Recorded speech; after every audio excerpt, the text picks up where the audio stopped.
Let me tell you a story about a legend. A legend that almost never was. Came from nowhere. His daddy made him a quarterback but never let him throw. Wasn't recruited for college. I really think I could play. They give me a shot. Became a star anyway. And Faz shows some cool on this one, finding Chris McGee for the touchdown. I'll tell you a story about a legend who almost died on the highway. Had half his guts taken out. Got drafted anyway. Atlanta has selected Bret Farve'S. Failed in Atlanta. I was a traveling roadshow in Atlanta. Got traded. Where in the world is Green Bay? I couldn't point to it on the map. Found a home. Became the best football player on the planet. No one does it better than Bret Farve. Probably the funniest. I got some advice for y'all. Take 2 weeks off, then quit. Definitely the most dangerous. That's the best tackle of the day. Bret Farve is a hating mother. No more rocket balls, please. Married his high school sweetheart and almost lost her. It was the lifestyle or family. Got addicted, went to rehab. The best thing to do was to get some help, and that's what we're going to do. Well, he's human.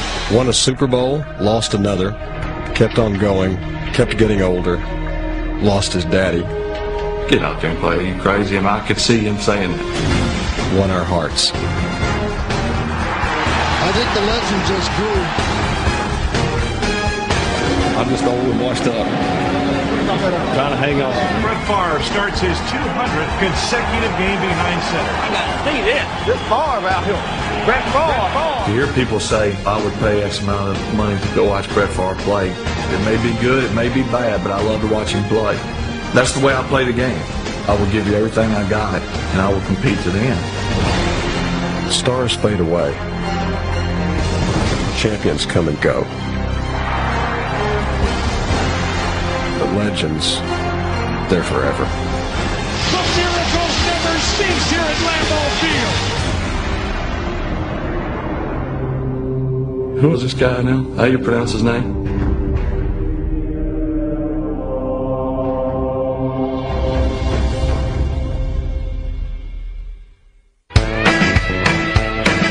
Bret Farve was born and raised in Kill, Mississippi.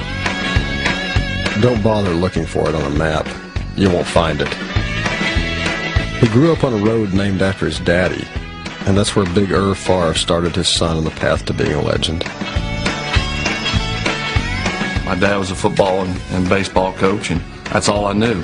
From as far back as I can remember, I had a baseball in one hand, a glove in the next, and a football under my arm. My first game ever, 5th grade jamboree, 3 touchdowns running. I got in the end zone, the guy pulled my pants down. And looking back, I know that he was much tougher on me than the other kids. If you get hurt, you crawl off the field. When you can't crawl off the field, I'll come get you. It wasn't nothing for me to pick up a belt, pick a board up and wear somebody's behind out. As hard as he was on me, and at times, I mean, it was, I'd say that under my breath. I wouldn't say that to him. I wouldn't trade the way I was raised, because when I got in front of other coaches, they were tough, but, it was like, at least I don't have to eat supper with them, I mean, it doesn't get any tougher than that. The statue that marks Bret's career at Hancock North Central shows a strong-armed gunslinger poised to pass. The truth is, Big Irv rarely let him throw, opting to constantly run it. Farve throws it in for a touchdown. When I played, it was 8:38 power pitch, which seemed fitting because I was the lead blocker. I loved it. At least got to do something. I knew Bret could throw, but back then I wasn't worried about just showcasing him and getting him a scholarship. We won 16 ball games in those 2 years. We didn't need to throw it. Bret Farve throws on the keeper for Hancock North Central. Big Irv's devotion to the running game almost grounded his son's career. When Bret graduated from high school, Southern Mississippi was the only Division I university to offer him a scholarship. I really think I could play. I think I got the good arm, and I think if they give me a shot, I think I can do it for them. The moment he arrived on campus, the party started. I didn't start drinking really until I left high school. Now Me and my roommate, Chris Riles, he talked me into playing this game quarters. But we didn't have a quarter, so we took the washer off the sink. And we went and bought a case of Schaefer Light, because that was, $3 a case. Neither one of us were playing the next day. As we were drinking, I'm going, thank goodness I'm not playing. Well, little did I know, somewhere in the second quarter, the head coach looks at me and says, get ready. He says, you're in. I mean, I was kind of feeling queasy before the game, but I really was feeling queasy now. I'm like, oh my God, I was so nervous. Southern Miss put a freshman in at quarterback, Bret Favre, and Favre shows some cool on this one, finding Chris McGee for the touchdown. That was the last time I ever drank before a game, I can promise you that. Favre led the Golden Eagles to a comeback victory and became their starting quarterback. Here's a 17-year-old boy coming into the game. He's a true freshman, and probably the most exciting thing that I've ever had happen to me when you see your own child go in a game like that and do so well. By the end of his junior year, Favre had the eye of NFL scouts and was being touted for the Heisman Trophy.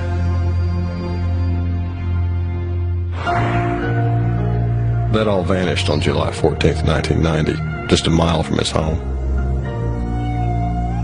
My sister-in-law got the phone call, and she said, come on, we got to go. Bret's been in an accident.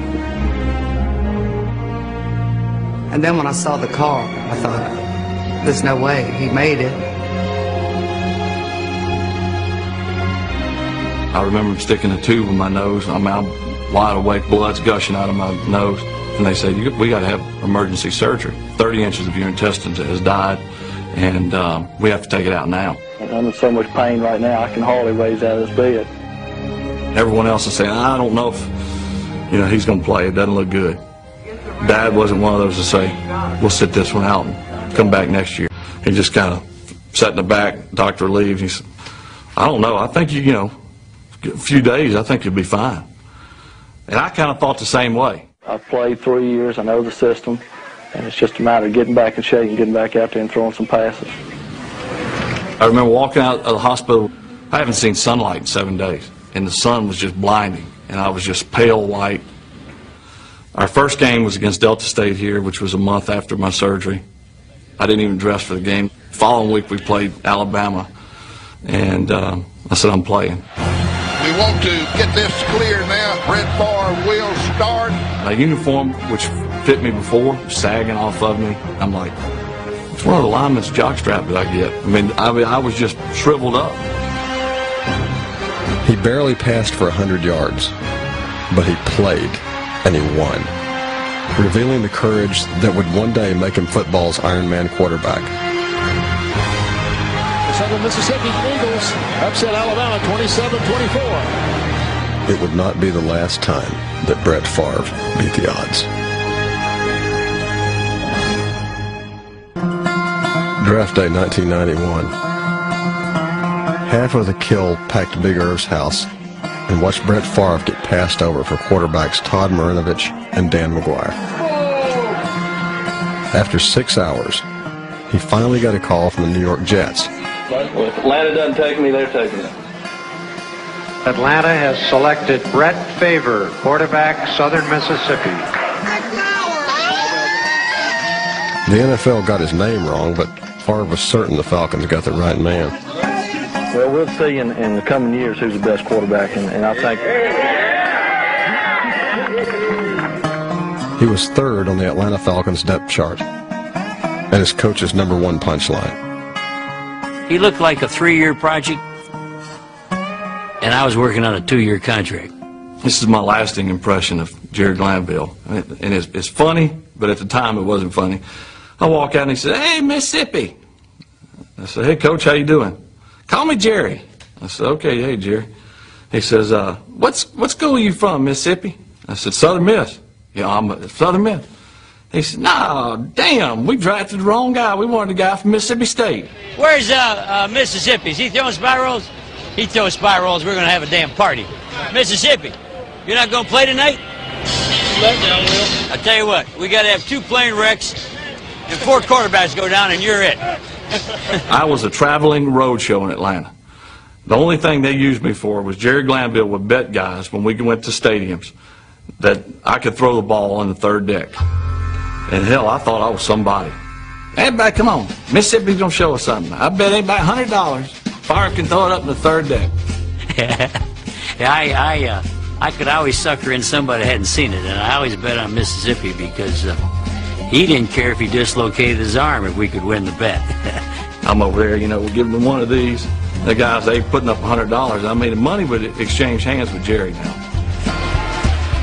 Bret Favre's first pass in the NFL was a touchdown, but not for the Falcons. Grabbed and picked off for a touchdown, Washington Redskins. And he ran to me, and he goes, "Can you imagine, Coach? My very first pass in the National Football League went for a touchdown." And he was kind of excited. And I said, "Yeah, but it wasn't our touchdown, it was there." He goes, "Years from now, nobody will remember. It was a touchdown." And that's the kind of spirit he had. Unfortunately, it was the kind of spirit that loved, well, let's just say, other spirits. When the lights went out, it was time for Mississippi to come out. I'll never forget, I went into a meeting, and he was sound asleep in the meeting. And I went to go over and raise all kinds of difficulties. And the closer I got to him, I could tell why he was asleep. I missed a team picture in Atlanta because I was hungover. I tell people I played for Atlanta, and if they happen to get the team picture, they're going, "What a liar. You didn't play for them." I can remember I was in my car leaving. The team picture was over, and here he comes driving the other way. Things had changed that day. Everybody loved the guy. I loved the guy because of his spirit. We just had to harness it, which we didn't do. And so after one season, the Falcons gave up on Bret Favre. No one, including me, knew what was to come. Well, almost no one. The Green Bay Packers' new general manager, Ron Wolf, had tried to draft Favre a year earlier for the New York Jets. Wolf was so certain of Favre's talents that he traded a first-round draft pick for him, even after Favre failed his team physical because he suffered from the same hip condition that ended Bo Jackson's career. I was told that he'd be able to play 5 years. So that was good enough for you? That was good enough for me. Since Super Bowl II, the Packers had won exactly one playoff game. Now it was up to new head coach Mike Holmgren and quarterback coach Steve Mariucci to train a player whose only accomplishment in the NFL was throwing a football into the upper deck. All right, here we go. I still have drill film from him in his first mini camps.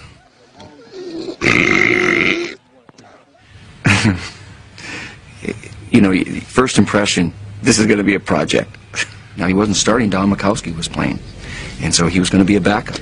Don Majkowski, Magic Man, had had some success there. Very popular guy in Green Bay. The Magic Man had earned his nickname for his knack of making great plays. That first season, Favre's sole responsibility was to signal in the plays with fellow backup Ty Detmer. Me and Ty's over there. We're not playing, so we're going to make it tough on Majkowski. He's making up all kinds of crazy signals and dancing or, who knows what he was doing. Because we made up the signals. To me, the first few weeks, that was the most fun thing I did. And we're doing this for Texas. We're doing the lasso and all. So Mooch is over there with us and stuff. He's like, I don't think that one will work. Yeah, that'll work. And when I got to play, they wasn't near as funny as they were as I was making them up. Favre's first completion as a Packer was to himself. A marked improvement over his first pass as a Falcon, but things got better in a hurry. They had to. The Packers lost their first 2 games. Early in their third, they lost Majkowski. Exit Wally Pipp, enter Lou Gehrig.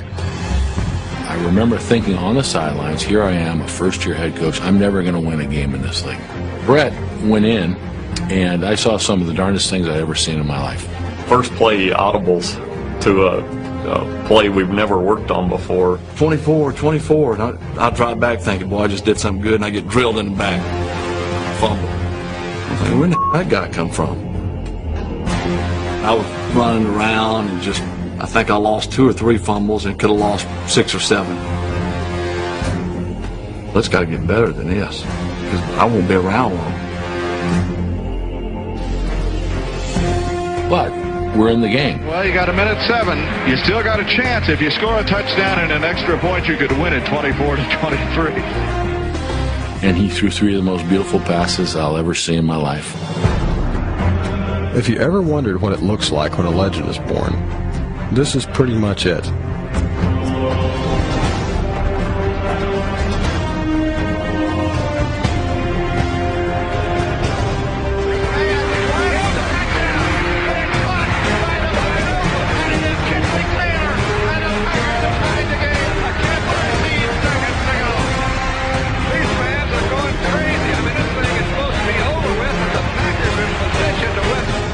Huge win, but if I'm not mistaken, he was also holding for us.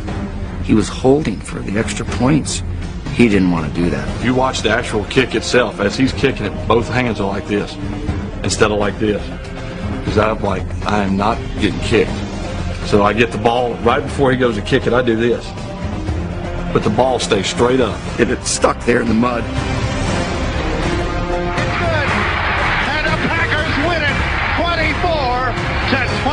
How about that? It was about as sweet a win as I've ever been involved with. And then, as they say, the rest is history. Bret has never missed a game since. Favre won one job that day and lost another. Wasn't long after that that I was removed from holding. I was willing to do whatever it would take to be a great quarterback. But I didn't know what that was. Bret Favre was one of the most gifted quarterbacks the NFL had ever seen. Wide open, touchdown. He played with a wide-eyed enthusiasm. And Darrell Thompson is tackled in the end zone by Bret Favre. Was oblivious to pressure. Well, I could sure use a hot dog with chili. And was competitive beyond reason. Bret doesn't back down from anybody. He's taking on a full-grown defensive end. But he had absolutely no clue how to play quarterback. Holy smoke. Knees all over the joint here. Hey, will you settle down, please? Just settle down, nice and easy. Settle down, okay? I had as much fun coaching Bret Favre as I have any player I've ever had in my life. Why didn't he? The frustration I would have would be trying to kind of harness at times just this wild stallion. Now, are you all right? Yeah. No more rocket balls, please. Well, I was teamed up. No, I know. When you play the position, sometimes you have to live for another day. Throw it away. Throw it away. Throw it away. Throw it away. Second down 11. Quick throw. Pick it off. Interception. I worked hard, practiced hard. I watched film, but I had to be honest. I mean, when I first started watching film, I was just watching the game. Okay. I kept hearing our coaches talk about nickel. They're going to sub, and it's going to be nickel. Well, I just played along. Okay, you had nickels in, you know. Finally, one day I pulled Ty aside and said, Ty, what are they talking about when they say nickel? He looks at me, he goes, you're joking, right? And I said, no. I said, what is nickel? He says, well, they pull out a linebacker and they bring in a DB, passing situation. And I said, that's it? He said, yeah, that's it. I said, who cares? Favre steps up with the blocking. He flips it into the end zone. Touchdown, Green Bay. I was able to offset some of what I hadn't learned yet by my playmaking ability. And there'd be guys coming free everywhere. I'd just take off running. Behind, got away. Still, touchdown. Holy cow. Mike's over here. Great play. Okay. What am I supposed to say? Mike Holmgren tried to rein in Favre by teaching him the West Coast offense he'd run with Joe Montana and Steve Young in San Francisco. It wasn't easy. It's a tough place to get the ball. When they throw the book at you, that offense is like, oh my God. Are you kidding me? There's like 1,000 plays you could go in every game with. Red left slot. If they hug us up now, we'll go back to the backside. Don't see any ghosts out there, though. Just the terminology. 22 Texas, halfback burst. 22 Texas, and you're going, why is it called Texas? Some coach way back when, Sid Gilman, said that play reminded him of Texas. Some girl he used to date in Amarillo, so he names it Texas. Blue, 58, 36. You're thinking, how am I supposed to remember that? It was only natural for Favre to rebel against Holmgren's authority. What do you think Mike would do if he knew I had a dip right now? You have one in? Just make the ice capades. You got to have a little fun. We're going to get our work done, but we got to relax a little bit and have fun. You think God never farted? There's Mr. Miyagi up there on the team on the board. Oh, yeah. Wax on, wax off. Keith Jackson. Just the other morning I had breakfast at Tracy Rocker's house. His mama brought out 15 flapjacks. He said, Mama, take back 5 of them flapjacks. I got to stay hungry for the Crimson Tide. There was no laughing off an NFL high 24 interceptions in 1993. Some people began clamoring for Favre's backup, Mark Brunell. He guns it over the left side. Make the switch. Put in the other quarterback. Come on. Wait a minute.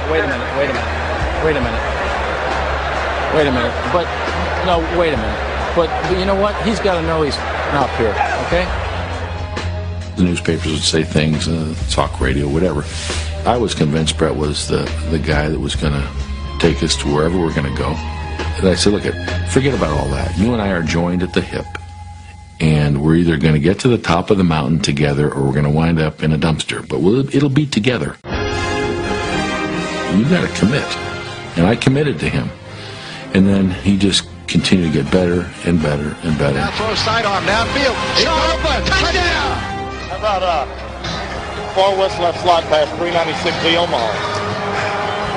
All right, 396, go. Make it happen. Favre looking, now comes to the end zone. In traffic. Wow. I don't know. Right between 2 defenders. Favre rocketed toward the top of the NFL and led the Packers to the playoffs for just the second time in 2 decades. Favre is on the run. Favre is down the sidelines. Favre, touchdown! He dived into the end zone. Unbelievable. What a way to get this team into the playoffs. By 1995, he was the league's most valuable player and its most exciting. Favre looking, now Favre running. Come on, run it. He's going to throw it to the end zone. He's open. Sharp. Right open. Touchdown! With 55 seconds left. This is the best thing that's happened in Green Bay in a long time. Bret Favre was on top of his game. His next challenge would be taking the Packers to the top of the NFL.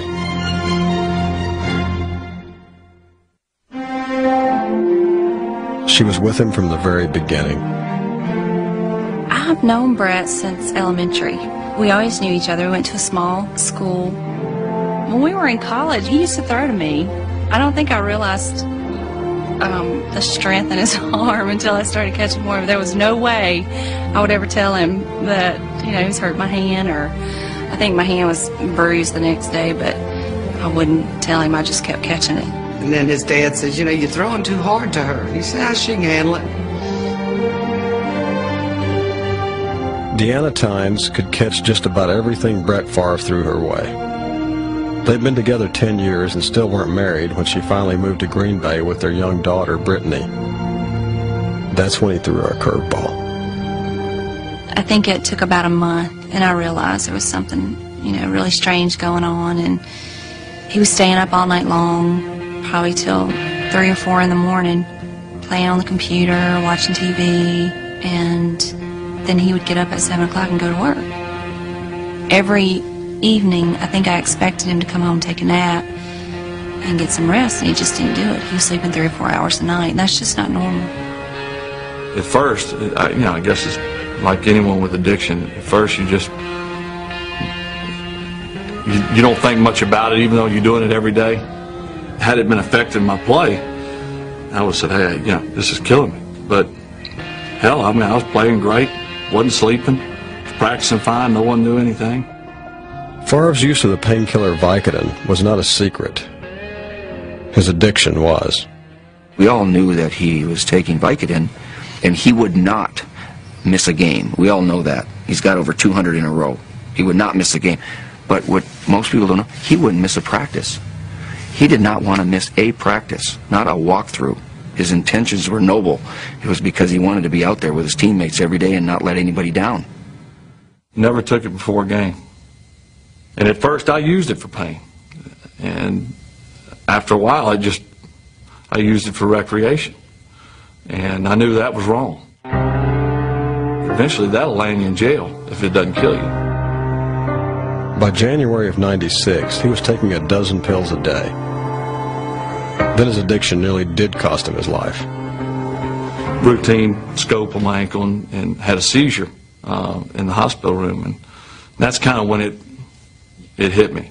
All of a sudden, he just started convulsing, and I just remember Brittany yelling, "Is my daddy going to die? Is my daddy going to die?" And that's when they decided you need to be in rehab. It's kind of a difficult time because voluntarily I'm going to admit into a in-treatment facility for however long it takes to get better. And my objective is to get better so I can continue to play at a level that I have and to get to a Super Bowl. Fortunately for me, I didn't lose my wife and my kids. I didn't lose my life, didn't lose my job, and was able to rebound from it. After 45 days in rehab, he was released and made 2 vows. One to the woman he finally married, the other to lead the Packers to the Super Bowl. Mike and I did a press conference, started training camp, and I said, if you don't think we're going to do it, just bet against me. And, hell, I didn't know what I was. Mike's probably going, what in the hell is he doing? Coming out of there, I mean, it's what you write books about, I suppose. It's a familiar story. The hero hits rock bottom, picks himself up, and fights his way to the top. Here's Favre on a pump. Rolls to the right now. A pump and go for Antonio Freeman. Did he catch it? Touchdown! I can't believe it. Play. 6 months after checking out of rehab, Favre earned the second of 3 straight MVP awards.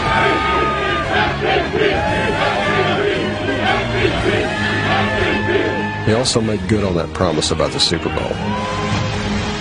And looking back, and I think even at the time, it seemed like the script was already written, and that's the way it was supposed to be. We were supposed to go to New Orleans, and what better place for me to play my first Super Bowl. For his entire career, his coaches begged him to stick to the script.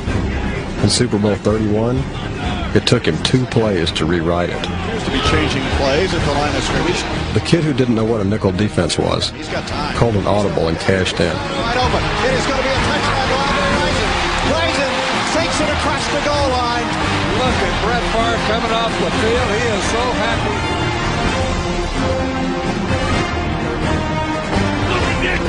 Playing an hour away from his hometown, it was fitting that the old running quarterback from Hancock High ran one in to seal a world championship. And if he wants to, he's going to run to the goal line.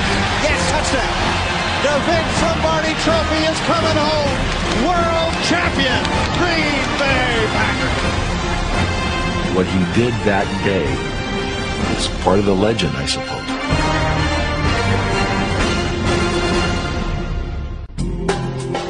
In January of 1998, Bret Favre was on top of the football world. The Packers were in their 2nd straight Super Bowl. 32 seconds left. But this time the results were different. Got some time. Comes up over the middle. Threw it back. And Denver will win the Super Bowl. Well, he's human. Yeah, he is. His next loss was an even bigger one. After 7 seasons, Mike Holmgren left Green Bay. Over the next 5 years, the Packers won just 1 playoff game. As the losses mounted, so did Favre's frustrations. I'm so drained right now.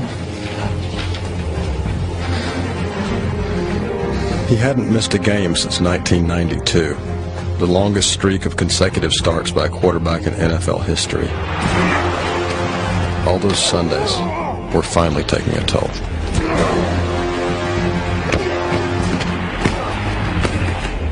Up until a couple of years ago, I never thought anything about playing with pain, overcoming injuries. The only broken bone I've ever had in my body was this past year, was my thumb.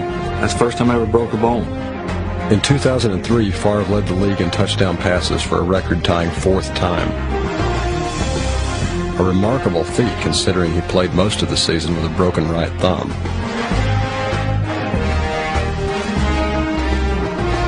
On a Monday night in Oakland in late December, he also played with a broken heart.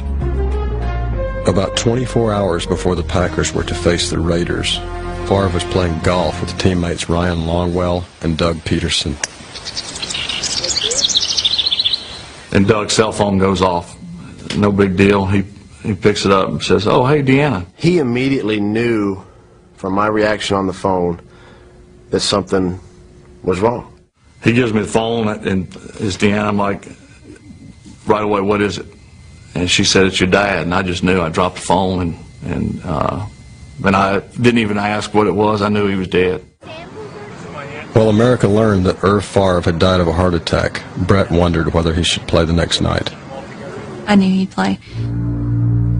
Because I knew right away, his first thought was he probably could hear Irvin in his head, "Don't you give up, don't you quit." And I wasn't going to let him quit. You get on that field tomorrow night and you do what you have to do. This is business.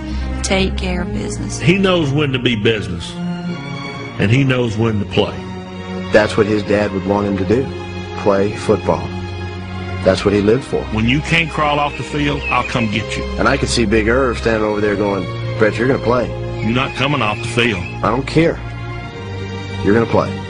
I mean, there's no doubt about it. Of all the guys whose fathers were coach, I mean, there's no doubt that he get your ass out there and play. Are you crazy? I mean, I could see him saying that. I suggested, since so many of his teammates were concerned about him, that we walk down to the team meeting together, and on the way down there, he asked if he could speak to the team. He said that he had our back as a football team, as a player, as an individual. You know, you say that all the time with your buddies, "Oh man, I got your back, I got you on this one, I got you on that one." Well, he comes down in the midst of just losing his father and telling 53 players and then obviously coaches and everybody else that he had our back. I mean, you could have heard a pin drop in that room. He spoke about his love for his father. He talked about his love of his teammates, and then his love of his profession, how much he loved football and wanted to play in the game the next day, and was going to give the guys the very best he had. I remember walking across that field to get to our executive box, and one young kid, and he had a couple beers in his hand, yelled out, "Mrs. Favre, Mrs. Favre." And she looked up in the stands, and he raised a beer to her and said, "We're so sorry for your loss." What impressed me were the Oakland fans. They were so respectful, and that was awesome. I got a standing ovation from the fans. That doesn't happen. Words couldn't even explain how I felt. I was so nervous before a game. It was the most nervous I've ever been in a game. I couldn't breathe before the game. I didn't let on like I was.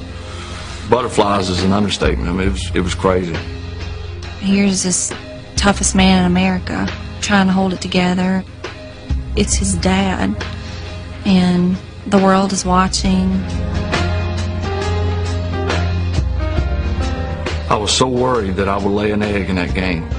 And I think people watching would say, "Hey, it's understandable. His father just passed away." I didn't want that. I wanted to leave that game and be proud of the way I played, and want him to say, "Hey, you played well." Favre takes, looks to throw, guns the left side of the end zone, and it's diving grab, caught in the corner of the end zone. What a throw by Bret Favre. I go out and hold for the extra point, so I'm one of the first guys out there to greet him, and you could just see he was thinking about his father, and he probably in the back of his mind said, "That one was for you." I had tears coming down my eyes as I was running out there, and I look over at Doug to nod to say we're ready for the kick, and he had tears coming down his eyes, and this is why we're on the field kicking an extra point, so it meant a lot to us to have him succeed to the level he did. Favre responded to the worst moment in his life by playing the greatest game of his career. He threw for 399 yards and 4 touchdowns. Down the middle, going for Walker. Leaping right end zone, touchdown! Bret Favre is on fire tonight.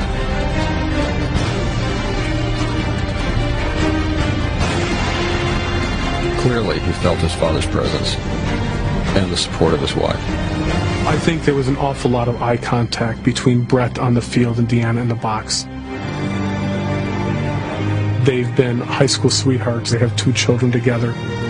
they really understand each other so very well. I just felt for Bret, and I mean, my heart was just breaking, and just wanted to be holding his hand and just telling him after every play what a great job he did, and you're going to make it through, and, you know, your dad's watching. You know, I believe in God, was born and raised Catholic. Never really considered myself overly spiritual. If there was ever divine intervention, he was there that night. Because under the perfect circumstances, I've never been able to do what I've done in that game. I remember specifically some of these Hail Mary passes, and I just couldn't believe it. I'm like, Bret, don't do this, don't do this. And as Deanna is hanging on to me and squeezing my arm, she's like, Father, it'll be okay, it'll be okay. I think she was challenging me to have a little more faith, at least in Bret, if not in God, that all would be okay. And the way the guys just kind of rose up to the challenge was amazing. To fight that hard and want something as bad as we all wanted it for another person, the guys went to a level that I've never ever seen before. And to be honest with you, I don't expect I'll ever see it again. It was almost divine intervention. But then you just sit back and say, no, it's not. It's Bret Favre. You'd get so excited, and then you'd cry. You know, it was just such an emotional seesaw, I guess you'd say, up and down. But I guess you live through it, you know.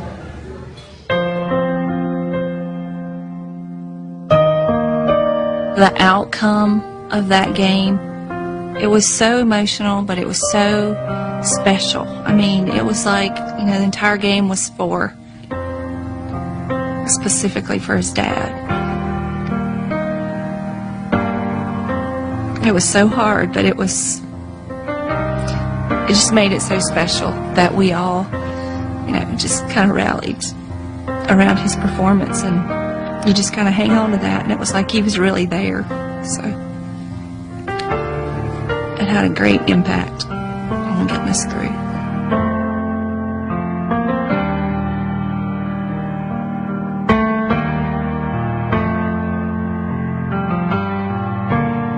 I just told him, you're my hero, and you know, I've never seen anybody play with that passion, and I'm so happy for you and proud of you that you know, you got to do this.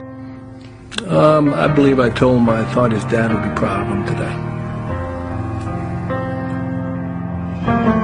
Irvin Favre was laid to rest on December 24th in Pass Christian, Mississippi. Bret did not speak at the service. He'd already honored his father the best way he knew how.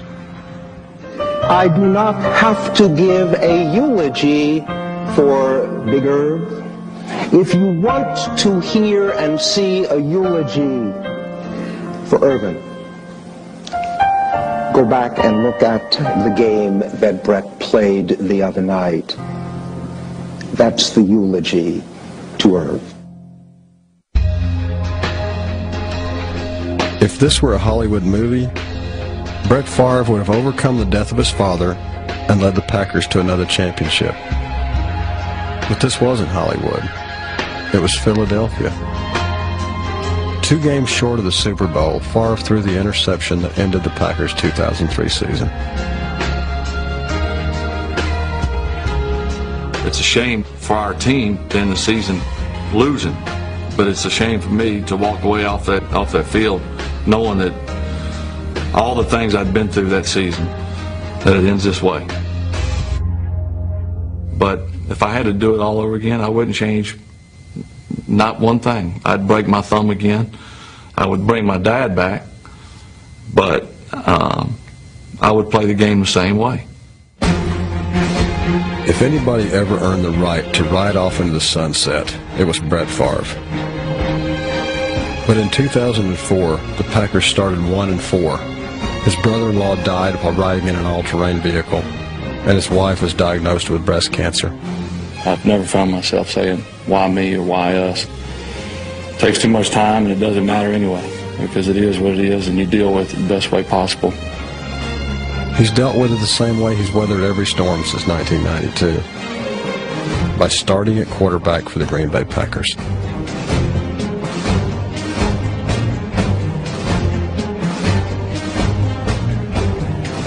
The object is you got to play the game, and he loves the game, and he plays it. And that's Bret Favre. He's going to play. Ron, thanks for giving this old redneck a chance in the frozen tundra. Your other son, Bret. That's the inscription hanging on Ron Wolf's wall, right above the signatures of the greatest Iron Men in American sports history. Cal Ripken Jr., Lou Gehrig, and Bret Favre. The man who couldn't pass his physical 13 years ago has now passed for nearly 50,000 yards. That was one magnificent throw by Bret Favre. Boy can still sling it, can he? Good evening, everyone. History tonight. Quarterback Bret Favre starts his 200th consecutive game behind center. He has resurrected the Packers from a difficult 1-4 start, overcoming personal tragedy and injury to lead Green Bay back into playoff contention. For his 200th start, his 132nd win, Bret Favre, come on up there.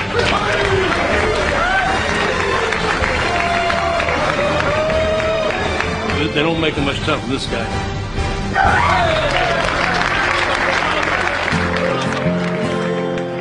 Since the day he replaced Don Majkowski, the Packers have won more games than any team in the NFL. Along the way, Bret Favre won the respect of everyone who ever watched him play, even his old man. Bret's gone through a lot of ups and downs, but the big thing is Bret's always found a way to overcome all the downs that he's had to go through.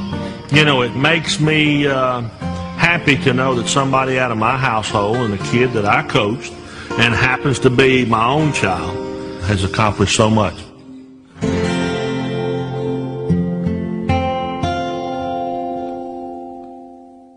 In Super Bowl 31, the team from Titletown traveled to New Orleans to take on the New England Patriots. I'm Lambo Man. I'm Green Bay Man. Vince wants me to bring that trophy back. My mom told me when I was little I was going to be a big-time player, so I'm about to find out.